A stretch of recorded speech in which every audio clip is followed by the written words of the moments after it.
guys, welcome back to my channel. If you are new here, my name is Shayla and I'm so happy you stumbled across this video.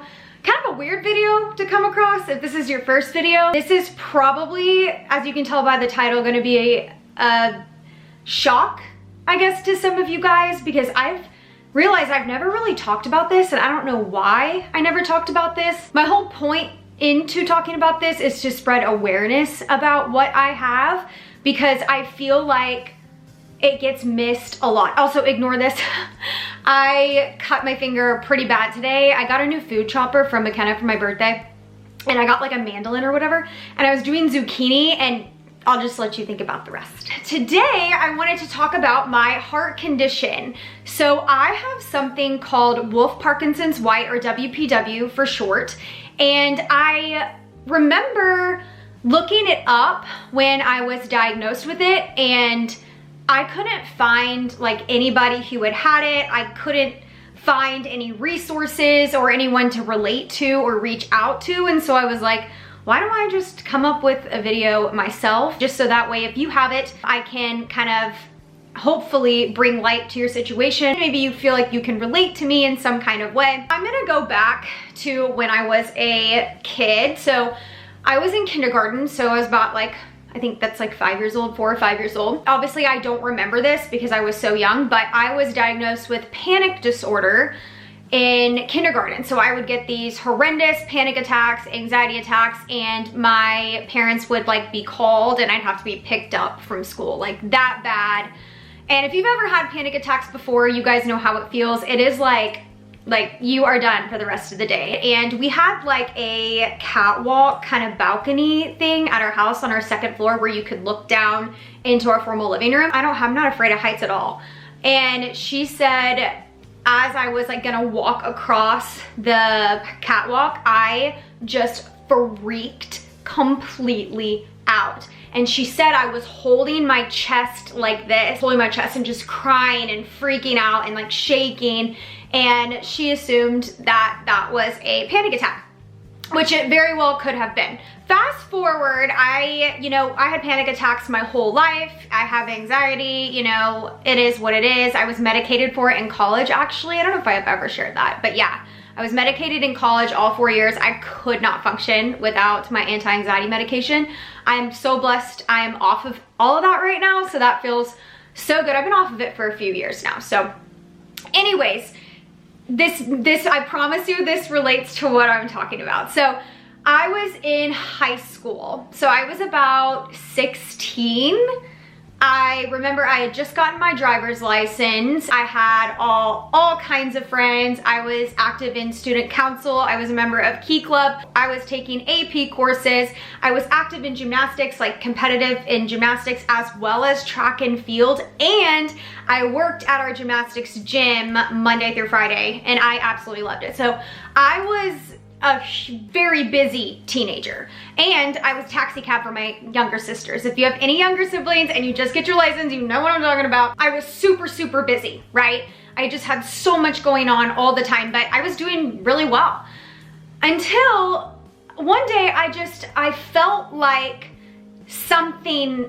It wasn't like a punch in the chest, but it was almost like a click. That's the way I can describe it. And it was a click. And then all of a sudden, my heart rate just started going like this. I mean, you could see it through my leotard.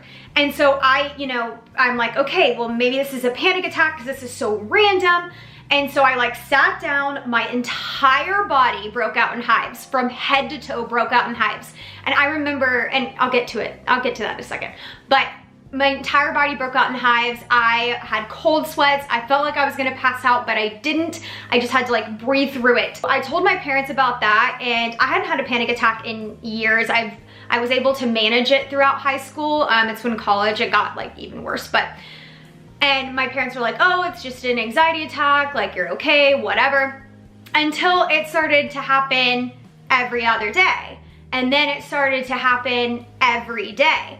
And then it started to happen multiple times in a day, every single day.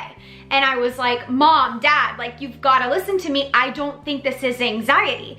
And they're like, no, it's panic attacks. Like, we can get you into a psychologist. Like, let us know what you need from us. And I'm like, God, I just don't feel anxious. Like, it's not like that. It was a click. I felt like a thump.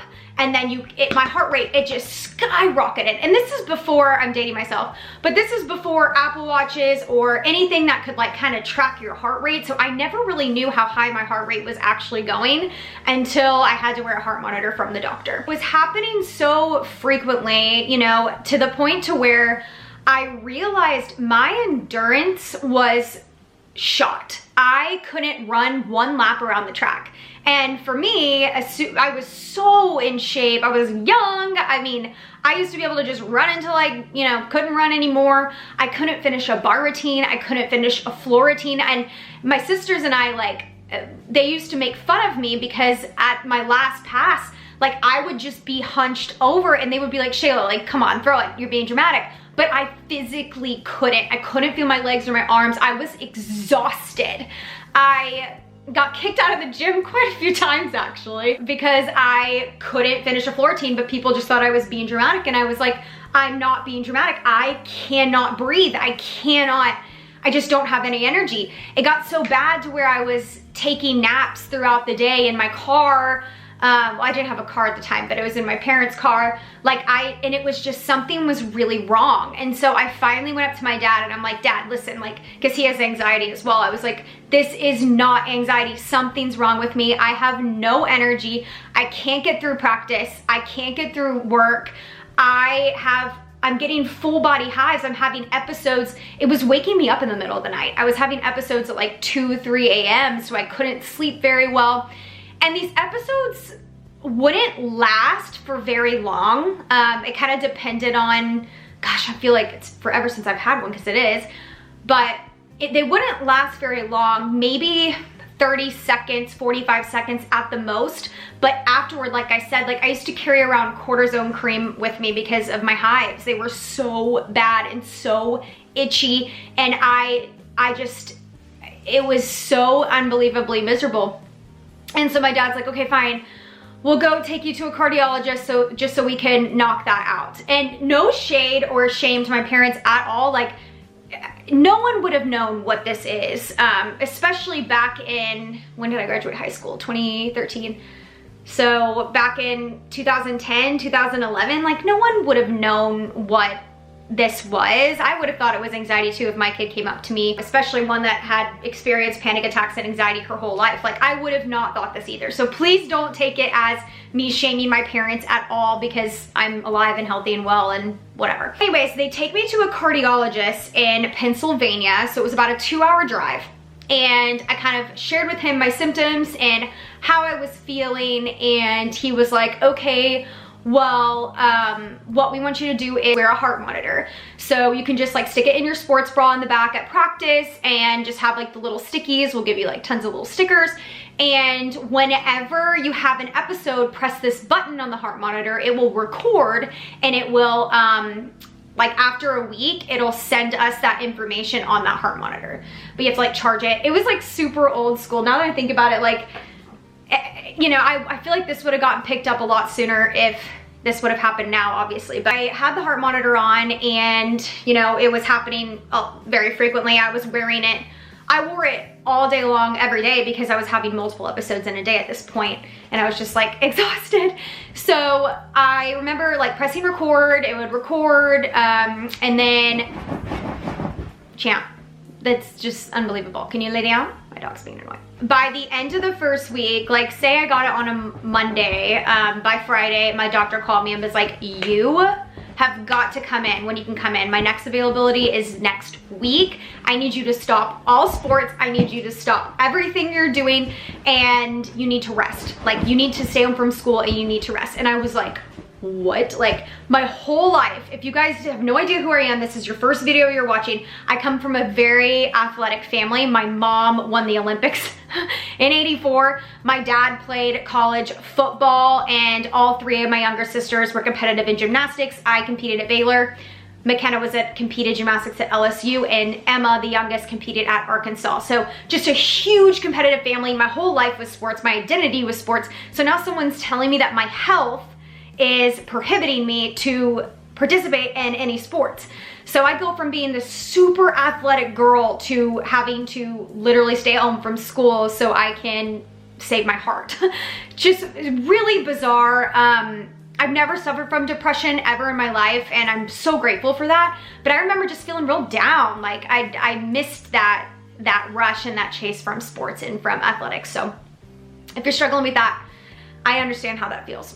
I went in for my appointment and they hooked me up to an echo, and I forget the other test I had done. It was a really weird test. They were able to see, they showed me the wavelengths of your heart, and on the edge of my heart, I had like a little bitty like whoop. I'll try to find a picture of what that looks like online because I remember I couldn't see what he saw. And I remember the doctor was like kind of excited to show me this because he, like, what I have with Parkinson's white is so rare that it was like, I guess, exciting for him. And it's also really rare to be diagnosed this late in life. He showed me the little extra loop and he's like, okay, so what we need to do a heart ablation. So anytime someone says you need heart surgery, it's absolutely terrifying. It's just terrifying. Surgery in general is terrifying, but you know, nevertheless, your heart, like an organ that you literally could die from if you didn't have or it didn't beat, like it's just scary. He said, we need to do a heart ablation, which means they take little catheters and they go through your groins, your major arteries in your groins, and they fish it all the way up to your heart. What Wolff Parkinson's white means in shayla terms and layman terms is when your brain tells your heart to beat, it's an electrical signal. So I actually, instead of one signal, I had 2 signals telling it to beat. So it would fight each other. So my heart would get in this really weird loop and start to beat, and y'all, my heart rate was going up to 300 beats a minute. If you've ever tracked your heart rate, like I remember like on the treadmill, if I'm running sprints, my heart rate is max like 198, okay? I was going up to 300 beats, like what? Like when he told me that, I was like obviously really scared, and I could tell my parents were freaked out, but they are not the type to show that they're freaked out. They were very, you know, keeping me calm, keeping me supportive because I'm high anxiety anyways. So he's like, we need to get this done. We need to get this done as soon as possible because you're having such frequent episodes. And I remember the doctor was very dry. Like he didn't have amazing bedside manner. He was extremely intelligent, and you could tell. And he was one of the very few doctors in our area that actually did ablations and specialized in it. But I just remember him saying like, your heart only has a certain number of beats in it for your life. Like we need to get this done as soon as possible. And I'm just like, okay, like I scheduled my heart ablation for the next week, I think it was. I mean, this happened so fast. When I went for pre-op for surgery, I remember I was like shaking because I was just so nervous to go back. But an ablation, thank God that they have this kind of technology now, so they don't have to completely cut open your chest and that whole thing, because that would have been 10 times harder of a recovery than what I had. The ablation, the whole point of going through your groins is to cauterize or burn off the other electrical signal that tells your head to beat your heart. It sounded easy in theory, but they had to completely map out my heart. And I'm gonna put some resources down below on Wolff Parkinson's white. So if you're struggling with anything heart related and this sounds so familiar to you, all your symptoms sound familiar, I'm gonna put that in the description because I'm not a doctor. I clearly don't know medical terms. I'm just speaking from a patient's point of view. I remember I went in for pre-op and they give you the Versed, which is like that medication to, basically it's like the anesthesia part where you start to feel really loopy.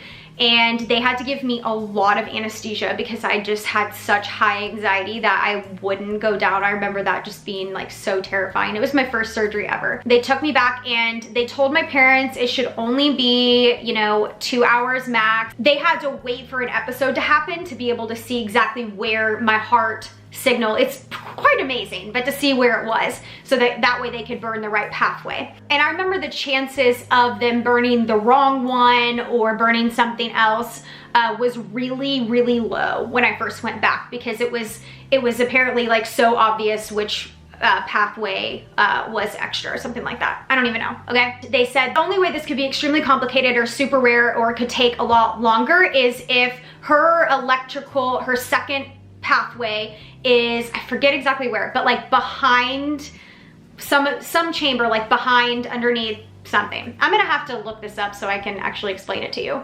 If it was there, it's apparently super hard to reach. And guess where mine was? Mine was in the super rare part, which made my chances of having to get a pacemaker super high up there. And my parents said they were freaking out. Mind you, I'm under. I was under for a little over 5 hours. But y'all, this is super rare. This is like not normal, and obviously I'm okay to this day. I don't have a pacemaker, like I'm good. They ended up finding the electrical pathway. They cauterized it, or like burned it off. When I woke up, I was super groggy because y'all, I actually woke up in surgery. I remember it, I still remember it. So they had to keep giving me anesthesia because I don't think they were anticipating me to be under for that long just because of where it was located in my heart. But I remember waking up and them telling me, okay, now because it's the major arteries in your groins, you have to stay really still. And y'all, this was the worst part of this whole experience, was having to lay still in the hospital bed. You can't move your legs, and like I remember my lower back just killing me, but I had to lay really still because if your major arteries were to leak or anything, like it could be really severe. I had to stay the night in the hospital just so they could keep an eye on me because it is a heart surgery. And I remember breathing in and you could feel a little bit of a burn, so I could actually feel where they had burnt it. It was kind of crazy. That all to say, I was back in the gymnastics gym the following week. I took a week off, and the following week I was back in the gym. All I had was bruises on my hips. I remember I put like foam pit in my leotard just for bars, like doing kips and stuff. That was it. After that, I remember my heart would try. It would try to thump, it would try to start, and it just wouldn't. And after it had tried for a little bit, it stopped trying, and I haven't had an episode ever since. That is my story of having Wolff Parkinson's white. If you are on the fence about getting an ablation, don't let this scare you. Medical things have improved so much. Medical procedures, equipment, doctors' knowledge in ablations in Wolff Parkinson's white have just skyrocketed since I think 2010. Definitely look into it. If you are just miserable with having these weird episodes, maybe ask your doctors about Wolff Parkinson's white, because it's something I never heard of, my family had never heard of. No one knows where it comes from or how it develops, if it's genetic or not. I hope that this shed light. I mean, if this is like a total shock of a video, I am totally fine. I don't have any like real restrictions. The only thing I really have to look at is any kind of like stimulants, like pre-workout, caffeine. I just have to be careful with that kind of stuff, but I think everyone should.